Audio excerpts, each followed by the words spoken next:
Russell Wilson to the New York Giants. Your Jameis Winston stock just went down quite a bit. Let's talk about it and what does it mean for the NFL draft and so much more here on the 32 Blueprint.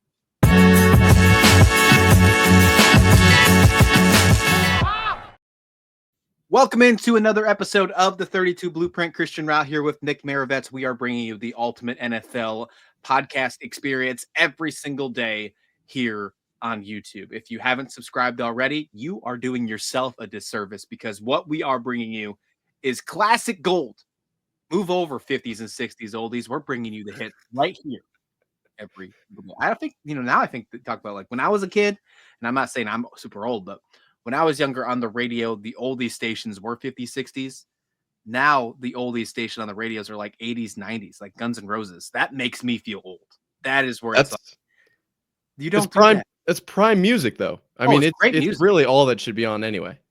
It just shouldn't be called oldies. If once they get to the fact and calling Hootie and the Blowfish as oldies, I might start digging my own grave. Like that's where I might draw the line right there. Don't mess with Oh, Hootie. All right. Well, in this case, we're talking about New York Giants in this one. Russell Wilson signs a deal oh. with the New York Giants, going to a team that just signed Jameis Winston. They got Tommy DeVito. They now have 3 quarterbacks on the roster.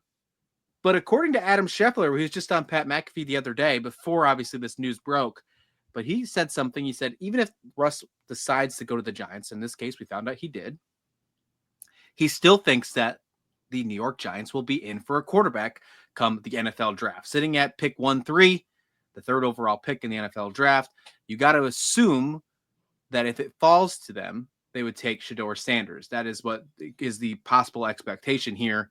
With Russell Wilson, does that change them maybe picking at 1-3? Does that maybe let them move down in the draft and still go for a quarterback? Or maybe a second round pick and go for some of those other ones? Let's talk about first Russell Wilson to the Giants before we dig into the other portion. How do you feel about him? We just had a conversation on yesterday's episode how the Steelers were wasting time and they needed to go ahead and sign Russell Wilson. Now that is more true than ever because they missed out on re-signing Russell Wilson. He's going to the Big Apple, a team that certainly struggled last year. But now Russell Wilson could possibly try and find them to be a competitor in the NFC East, question mark? Yeah, they're in a tough spot. That's a tough place to play football. A lot of games there that are going to be challenging, and obviously the Giants kind of starting at a little bit of a hole. I don't think Russell Wilson makes him a competitor or a contender by any means, but I don't think it's a bad pickup. I think they got him at a pretty decent value. I think what was it through? It was 1 year, $10.5 million. So just just a cheap $10.5 million. No big deal. It's if nothing else, it's a veteran presence, somebody who has definitely had his moments.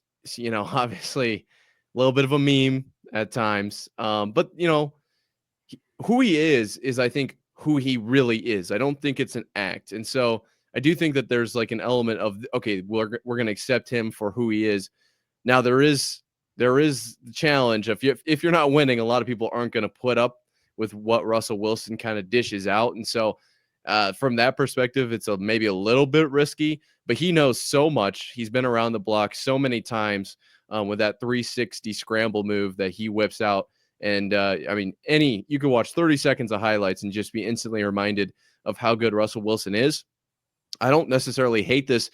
And then obviously to touch on that draft perspective, that's where my question mark lies at this point, because it feels like you bring in Jameis Winston, 2 year, $8 million, so $4 million a year. That's a backup contract. I do think that makes complete sense. And up until the Wilson signing, I just think that was like everything is laying out exactly how we think it should be. And then you bring in Russell, and he's a previous starter, and he's getting a significant amount more money. Obviously 6.5 more million, I guess, per year, but it's really only 1 year. And so now I'm curious. What do the Giants do with that pick? I don't know yet, but it seems like Schefter, and I think it was on the Adam Schefter podcast, though Ty Schmidt was in the screen there, so that's a dynamic duo. Just obviously the background may have played a role there, but he seems to be bought in that they would still go with a Shedeur. Is it because he's a generational talent? We seem to be throwing that word around quite a bit. Yeah, that's a big buzzword when it comes to NFL front offices this year. We heard it all about in the combine, and I think that won't go away once we get to the NFL draft, which is now less than a month away. Less than a month away before we are in Green Bay, Wisconsin, in the frozen tundra, waiting for the Tennessee Titans to be on the clock. As of right now, that deal is a 1 year deal. It's actually worth up to $21 million. That 10.5 you mentioned is his guarantee money. Him Mm. going back to New York, that leads him back to where he won his Super Bowl. He won his Super Bowl in MetLife Stadium, so he does like playing there, obviously. It's an interesting one. But here, I think the biggest question is what is this saying? Is it instead of let's ride, is it let's fee fi fo thumb? Like, how does that work if Hmm. you're it now? I think I've seen Let's Cry. That's That's certainly good. one that's being thrown around. The meme generator on Russell Wilson will never slow down. And I think that that's something that I'm curious to see how he does in a big market. I mean, it's not going to face him, but it's going to bring a lot of attention to that team. Um, but yeah, I'm kind of riding with Let's Cry at this point. I think Giants fans are, I don't know if they're in love with this signing. I mean, there's just a lot of other issues that are going with the New York Giants. This is your quarterback, obviously, is one. But when you signed Jameis Winston, we thought that was going to be an okay move just for the foreseeable future, like just for the short term. This still is another short term pickup, so I think you just added more money to the pool here. When you talk about how much money you just spent on Russell Wilson and how much you spent on Jameis Winston, you have to assume that one, if they go ahead draft another quarterback, even if it's a late round quarterback, unless you can find a way to sneak one of them on the practice squad, which means if you're probably drafting them in the 6th or 7th round, if that's the case there. But if you take anything in the first 5 rounds of a quarterback, Tommy DeVito's going to be looking for a new job come Yes. preseason. That's just a guarantee right now, just based on money alone, let alone performance, right? So something to keep in mind there moving down the stretch. But then you just have to wonder, what do they decide to do? Does this kick the can down the road for the Giants to draft a quarterback, and at least right away? If they believed in Shador Sanders the way that we have all heard across the media over this last couple weeks, especially into the combine with interviews and things like that, I don't think they're signing 2 veterans. I don't think they're taking this route if they believe in Shador Sanders the exact same way, or they believe that they're not going to be around for Shador Sanders. If they think that pick 1 and 2 are going to be quarterbacks, if they think they're going to miss out, maybe that's the feeling that they have here. There's 2 different directions, I guess this thought process can take. But signing 2 veterans, one, it either shows that they're not very into a rookie right now, or they're just using this as a bridge so they can build other pieces around, which, to be honest, I hope that's what they do, because that's the best strategy for a team that is struggling. If you have more problems than just a quarterback, then you need to build those other problems first. Worry about the quarterback later. I've always said that. I've said that for Hmm. multiple years. I'm a Buffalo Bills fan. I know how that goes. We had a terrible quarterback run for a long time until Josh Allen came around. So, regardless of it, what happens with that? You have that portion. Malik Neighbors, you got to keep him happy somehow. So that's another reason Yes. as well. You got to keep your wide receivers happy. And then, of course, this front office is obviously on the hot seat. After what happened Agreed. last year, after everything happened in Hard Knocks, you got to find a way to at least be a little bit competitive, or at least show some sort of progress.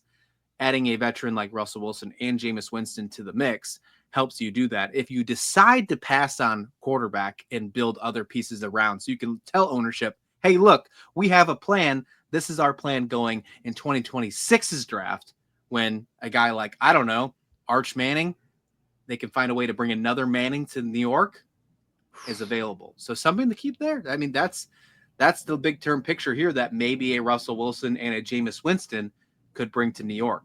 I mean, at the end of the day, this could be the big plan for a brand new suck for luck. Yeah. I mean, yeah, you kind of hit the nail on the head there. But I think another kind of avenue we could look at is, I think the Giants, whether it was on purpose or not, gain a lot of leverage from this. Just now it becomes a question mark of what do you do at 3? And then all the teams behind them have to kind of play that game so they can kind of drive up the value of that pick. And also, Russell Wilson was pretty successful, in some sense, with Pittsburgh and obviously across his career. And so this maybe more than anything creates an actual competition. Maybe they end up kind of getting rid of DeVito, and Jameis Winston was in fact signed to be the backup, but to who? Is he actually a true two, or maybe is he a three behind the rookie? And if they were to pick one, and then Russell Wilson, I think both of those are legitimate thought processes to go through. I think my leaning, right now is that they picked up Russell Wilson to they can win now. They can win with Russell Wilson. It'll be ugly and it won't be that many games, but they can win now and start something, at least at this point. And then you gain that leverage, right? So it's kind of both. It's kind of a win-win. And we know these front offices are playing chess, right? We know that this is deeper on some level. Now, is the Giants front office the best at chess? I don't think that that's necessarily the case. But I think that there is something to be said there. Now there's a little bit of mystique at that 3 pick. And what do the Giants do? And now it forces kind of the teams below them to make some calls. If I'm the New York Giants, and I'm going to throw this back to you quick because I hear a plane flying over my head. If I'm the New York Giants, I am moving down from pick 3, and I'm adding more assets. I'm letting someone come up who wants a quarterback right away and go get that. And I'm adding in another first-round pick for next year so I can even add assets. I'm doing way more other things if I'm doing that, and I'm getting best available in round 1 this year. And if whatever the picks may be, if I get more top 100 picks, I'm just focusing on getting my team better. Worry about the quarterback later because you have 2 serviceable veterans on your roster this year. And I think you can be the 3rd best team in the NFC East if your offensive line blocks. But if you don't build the other pieces around, you're easily going to be 4th. The 3rd best team in the NFC East could find themselves in the playoffs. It could. They could keep themselves in the playoff picture. I think they have a chance of being the 3rd best team. I think they could outbeat Dallas if they add the right pieces. They would probably have to trade down and make the right draft picks for that to happen. It's a long shot, but it's absolutely doable, Nick. It's interesting because I'm looking at the draft order here, and obviously one of the questions that we have to take a look at is if they were to trade down for a team to take a quarterback at 3, where is the pressure right behind that, right? So 4, 5, 6, 7, 8 is kind of where you're looking. Like, where does a team need to jump from to beat the picks that obviously are immediately after 3? And I don't see a whole lot of quarterbacks, being picked from New England, Jacksonville. Maybe you could make an argument for Vegas, I suppose. The Jets, it seems like they might go with Justin Fields. Carolina, probably still the Bryce Young experiment. Maybe New Orleans at 9, maybe. I'm going Vegas and Saints are the 2 ones that I would look at right away for who could trade up to that spot. And then you don't have to just think quarterback either. Maybe someone wants Travis Hunter. Maybe someone. That's where I'm going with it, is essentially that they could play the card of, well, those teams aren't going to take quarterbacks that are ahead of us and behind the Giants, but that means that we can trade up to a position to get a player that we know we want really, really bad.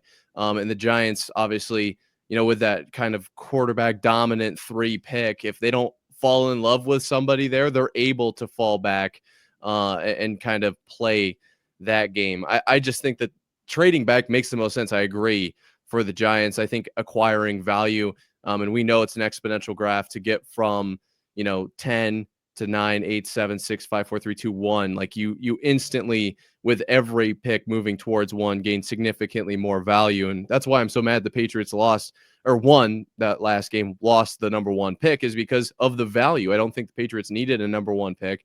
They needed the value so they could trade back. Now, not a ton of value at 4, more value at 3. I think the smartest play right now is you can take the value, move back a few spots, gain a few picks or whatever the case. I don't know how it would all work out, but it gives the Giants more building pieces. And then if you want to take a quarterback, we've talked about it, you can get one in the later rounds.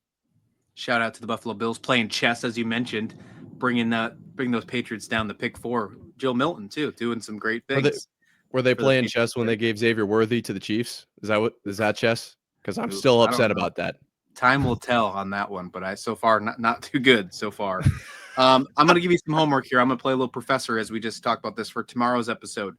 We'll ask the question: what team should consider trading up the most? And we'll ask, I'll have you state your case, and I'll ask who they should trade up for. So get some homework done. We'll talk about that on tomorrow's episode. Before we dig into the next segment here, got a couple of just honorable mentions, if you will. Texas had their pro day. Quinn Ewers, Golden. There's a lot of great players that has on their roster. Obviously, made to the college football playoffs this year. Stark's building an absolute factory down there.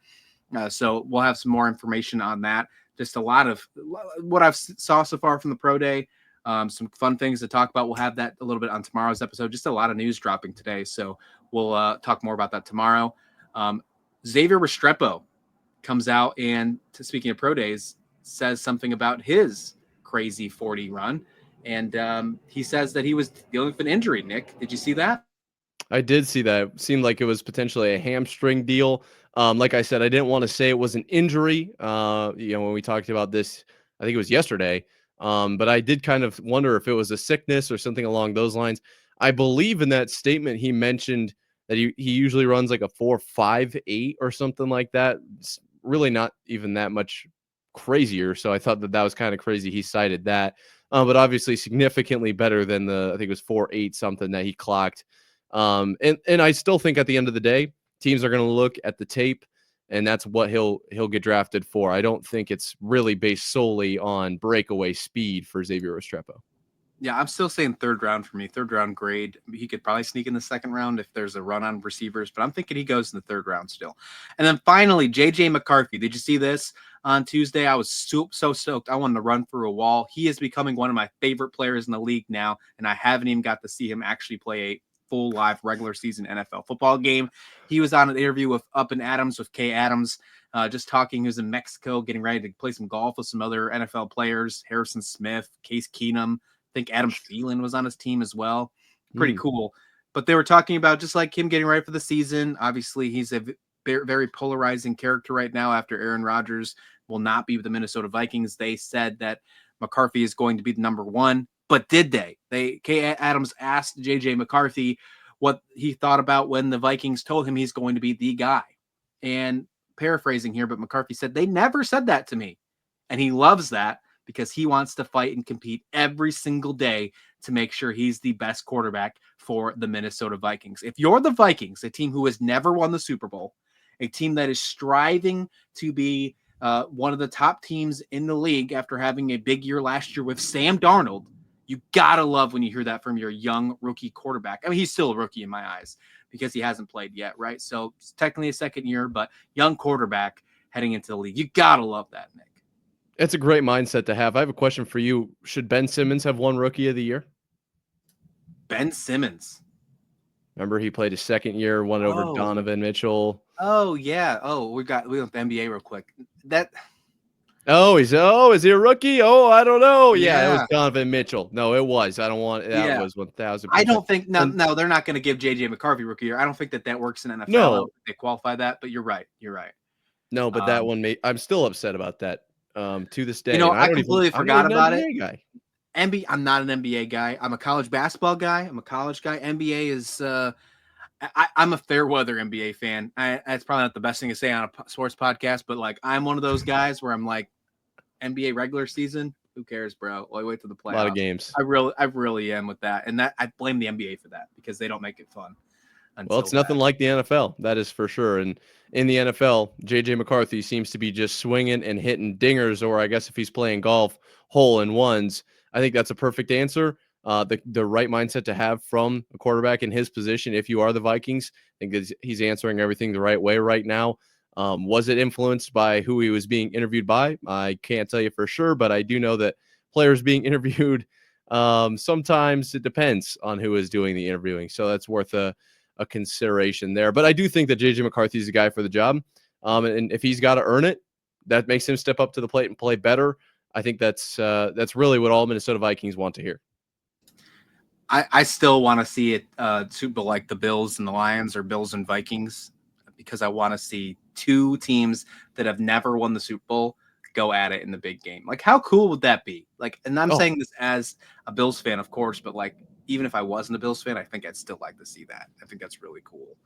All right, let's move on here. Speaking of a former Buffalo Bill, Stefon Diggs is heading to the New England Patriots. We talked about him getting a visit just the other day. Well, that visit seemed to turn out pretty well. Stefon Diggs is signing with the New England Patriots on a 3-year deal up to $69 million, $26 million guaranteed.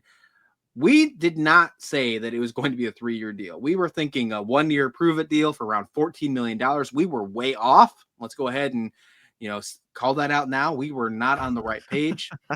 Stefon Diggs, after tearing his ACL with just a couple games, he tore his ACL, I think, in week 8 with the Houston Texans last year, still finds a way to get a 3-year deal the next year. Shows how great he can be.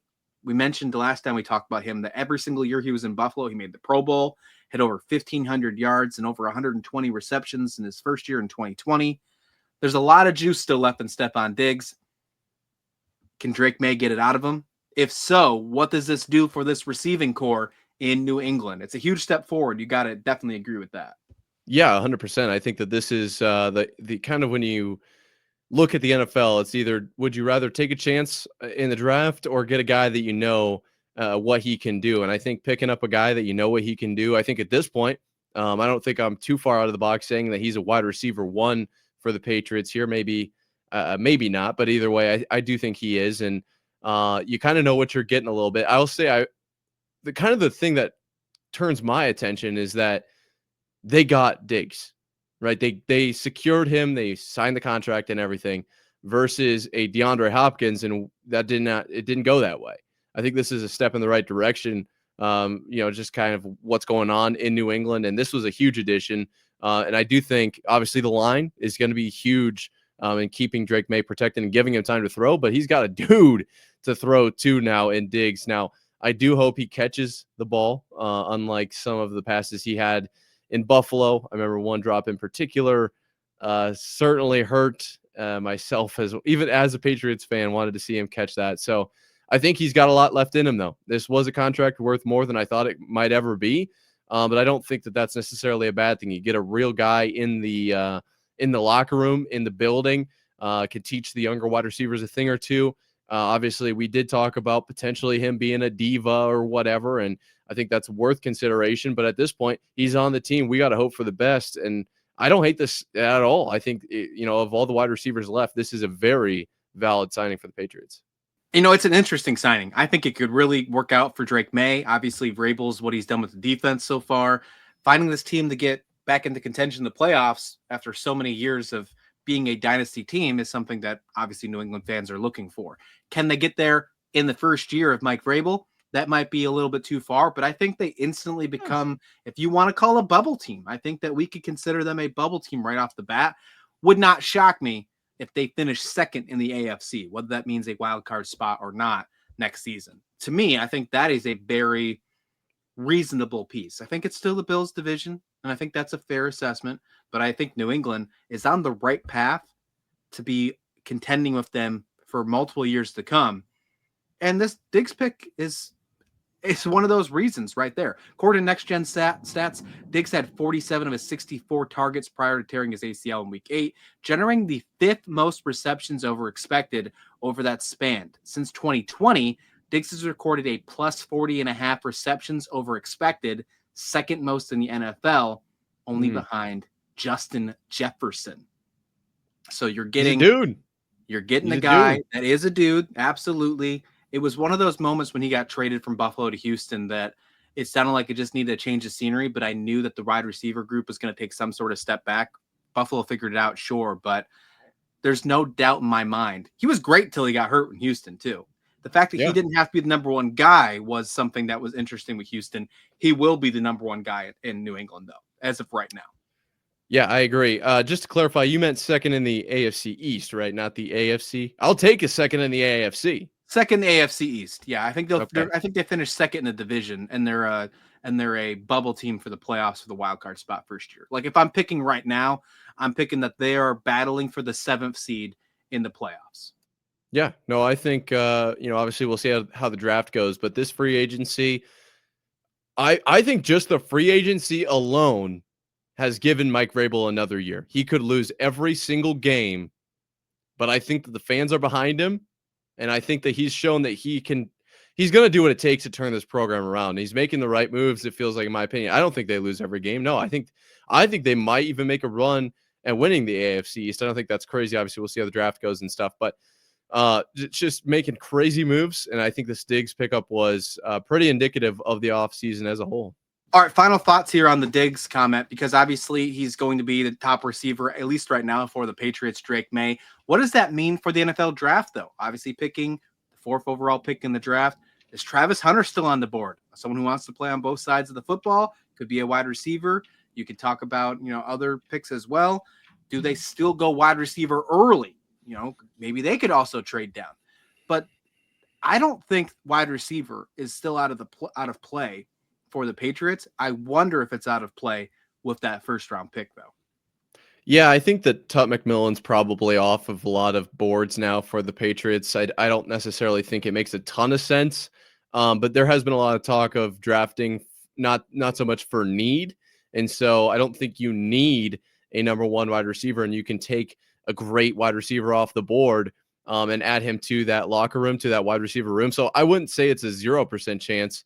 I think honestly, now that obviously Diggs is on the team, I think that the Travis Hunter play makes a lot of sense, and mostly because of his defensive ability. We've talked about this a little bit, and more so off air, but him with Gonzo and just the secondary that the Patriots have is a very solid one, and his ability to go both ways could be utilized. I think that makes a lot of sense. But then there's also conversation of, do you take a tackle? Do you take, obviously, the LSU tackle that I'm for some reason blanking on his name?